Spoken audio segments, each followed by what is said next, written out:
Welcome to Christ Assembly. My name is Bert Allen. Today I'm going to continue our study on Matthew 24, and we're looking at things that start through the 7-year period of tribulation. Last week we looked at the beginning of birth pangs, and today we're going to look at the first signs of the tribulation. And we're going to turn to Matthew chapter 24, beginning at verse 9. So here we go. Then they will deliver you to tribulation and will kill you, and you will be hated by all nations because of my name. In Daniel chapter 9, verses 24 through 27, Daniel the prophet described hundreds of years before Christ was born in Bethlehem, a series of events described as weeks of years, 7-year periods. And then Daniel described 70 weeks of years, but the last week is really important because that's a future week. And that future week of 7 years falls into distinct parts, the first half and the second half of the week. So if we divide 7 by 2, we get 3.5 years. Today we're going to look at the first 3.5 years in a nutshell.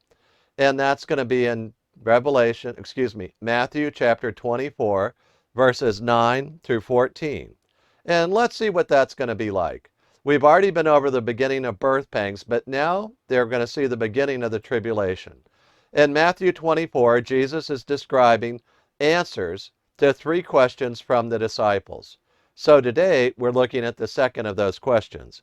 And the second question was, their question's in verse 3. It says, tell us, when will these things happen? That's question 1. When will these things happen? What will be the sign of your coming? That's 2. And number 3, and of the end of the age.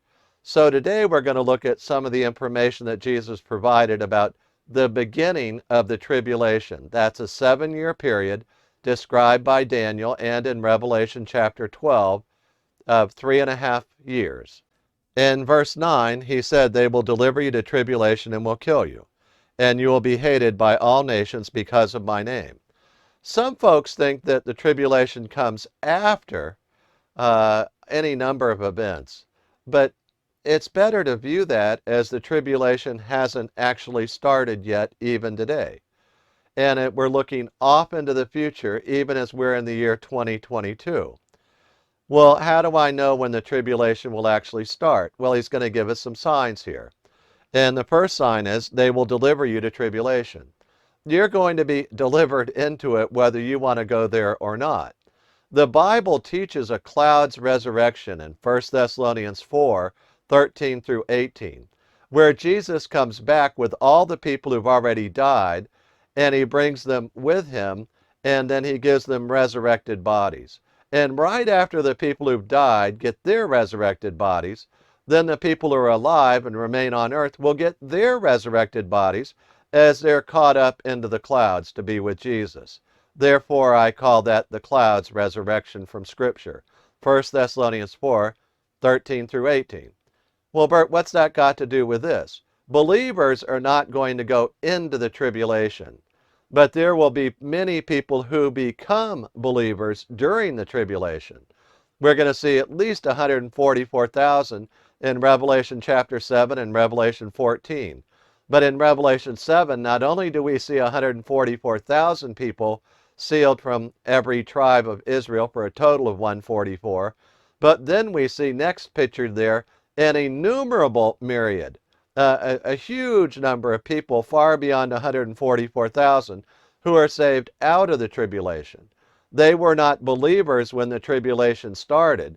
They became believers during the tribulation, and then they died and went to heaven, just like the 144,000. In Revelation 14, they're standing on Mount Zion with the Lamb. They are in heaven. Well, let's go back. So the first sign of the tribulation is you'll be delivered to tribulation. Bad things are going to happen to people when the tribulation starts. It will not be a good thing. Well, what's the second thing? They will kill you. So people are going to be killed right and left during the tribulation. Number 3, you're going to be hated by all nations. Well, for the people who claim the name of Christ, and it appears that a lot of folks are going to get saved right at the moment of the rapture, right at the clouds resurrection.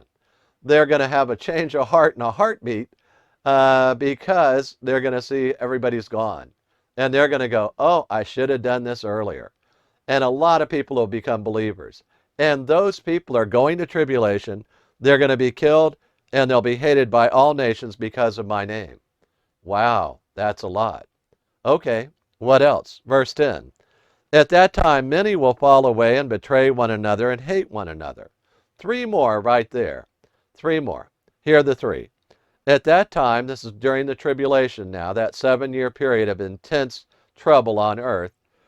Number one, many people are going to fall away from the faith. Therefore, we know that they were believers, so there are believers during the tribulation, and they're falling away from their faith. Number two, they're going to betray one another. It's going to be a time of intense persecution. It will be driven by these evil governments that arise. Number three, everybody's going to hate one another, all the people. Well, there are more signs. Yeah, let's go to verse 11. Many false prophets will arise and will mislead many. So there's going to be just an abundance of false prophets out there saying, oh, this is going to happen, or let me tell you what happened and why it happened. They're going to be spreading all kinds of lies, and the truth is going to be a rare commodity during the tribulation.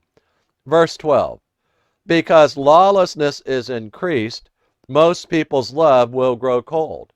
So when you see even more lawlessness upon the earth, and when you see natural affections being lost, their love for Christ, their love for one another, their love is just drying up and going away.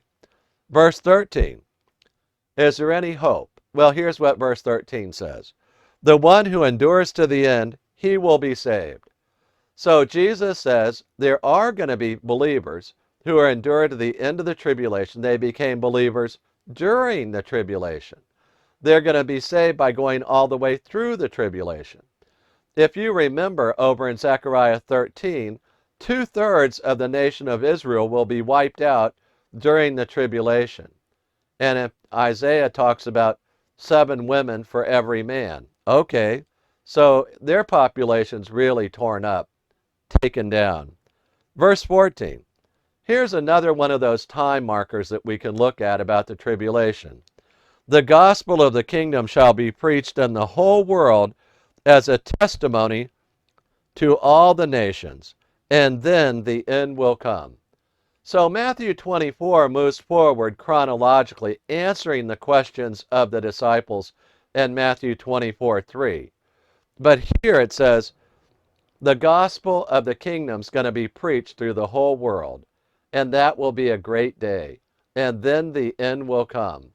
God's not willing for any to perish, but for everyone to come to eternal life. So he's not slow about his promises, as some people would count slowness. And the mockers are making fun, saying, oh, everything continues just as it is. And God says, no, I'm just patient. I want everybody who wants to repent and come to me to do that. And he says, that's why I'm not just wiping out the entire earth right away. God said he promised he would never flood the earth again, but he didn't say anything about burning it up, which he will. So let's go over where we've been. We've seen signs, and we'll quickly number them.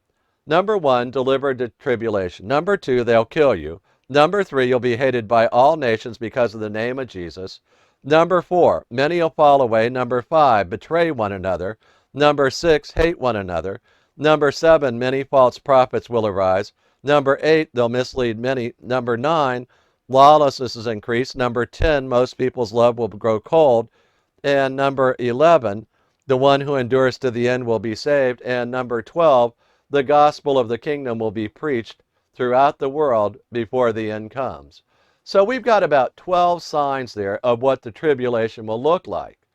And let me tell you, if you have friends and family that you have not yet shared the gospel of Jesus Christ with, do it today, because the tribulation may start tomorrow. It might even start before this video ends. But be very careful not to put off sharing your faith with people you believe are unsaved. And if you meet strangers and you get to know them, make sure you share the gospel with them. You explain to them, how they can go to heaven and have assurance that all their sins have been forgiven. Let's pray together. Father, we thank you for the teaching we've received regarding the tribulation and what's going to happen, and those 12 signs of what's going to happen during the tribulation. Father, may we be diligent today to talk about your Son as Savior, to present the gospel of the Lord Jesus Christ, and to take courage in him. Thank you, Lord, for loving us. In your name we pray, Lord Jesus. Amen. Hallelujah. Before I close the video, I'd like to share with you 4 verses about eternal life. I often ask people this simple question: why should Jesus let you into heaven? And the answer to that question surprises many people because it comes from the Bible and it's simple and it's clear. Most folks, when they hear that question, they tell me, well, I've been good, or tried to do more good than bad, or I tried hard, or I've done a lot of nice things, and I hope God will let me into heaven.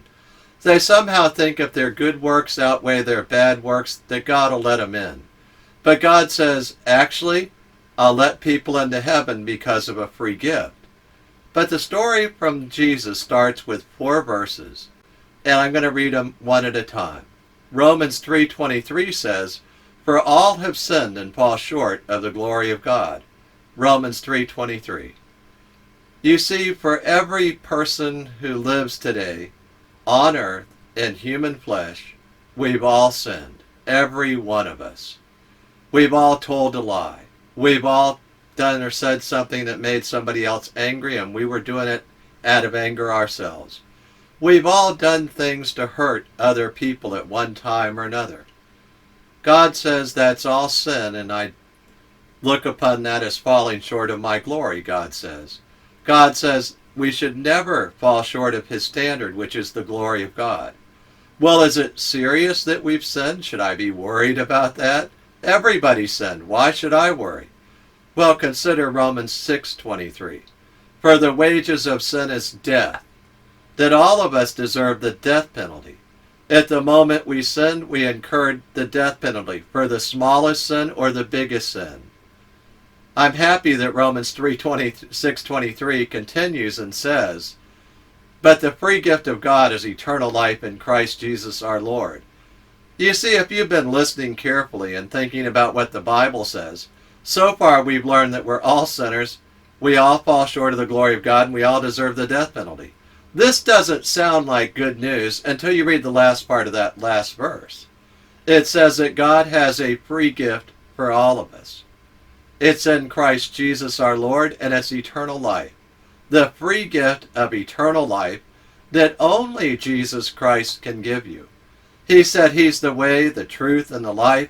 No one comes to the Father but through him. Why would God offer us this great gift if we're all sinners? Well, Romans 5:8 tells us. It says, "But God demonstrates his own love toward us, in that while we were yet sinners, Christ died for us." He died for us. He died in our place. God loves sinners like you and like me. He died in my place and in your place. He paid the death penalty for me. I often illustrate the free gift like this. That I have this old Nissan truck. It has 285,000 miles on it. It's not that great a truck. It sits at the beach every day. But I illustrate the point this way. I hold up the keys to my truck and I say, I'm going to make you a symbolic gift of my truck. But until you take the keys out of my hand, it's not your truck yet. Well, let me tell you what I mean. A lot of people have been going to church for years. They know all about Jesus. They can quote verses about Jesus. But they know in their heart that they're not quite right with God. And there's never been a day in their life where they've been born again and they know it. You see, they're just staring at the keys in God's hand, and he's offering you the free gift today of saying, reach out by faith and receive that free gift and take it into your heart today. Receive the free gift. Okay, how do we do that? Well, Romans 10:9 tells us how to do that. It says that if you confess with your mouth Jesus is Lord, and believe in your heart that God raised him from the dead, you will be saved. And he means saved from the death penalty, eternal destruction. So we can receive that free gift right now by faith, and we can pray a prayer together. I urge you to pray with me. I'm going to pray it right now. Lord Jesus, I thank you that you love me. I confess that I am a sinner and I fall short of the glory of God. I confess too that I deserve the wages of sin, which is death. But Lord, you offer me the free gift of eternal life in Christ Jesus our Lord. I accept that free gift right now. I believe that you love me and that God died on the cross for me, that Jesus Christ is God, and he died on the cross for me. You paid the death penalty for me, Lord Jesus. Thank you so much. I confess with my mouth Jesus is Lord, and I believe in my heart that God raised him from the dead.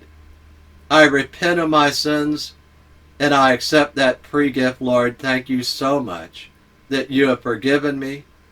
In your name I pray. Amen. Now, if you prayed that prayer with me, I'd love you to send me an email and we'll rejoice together. Send me the email at friend@christassembly.org. That's friend@christassembly.org. I look forward to hearing from you. Hallelujah.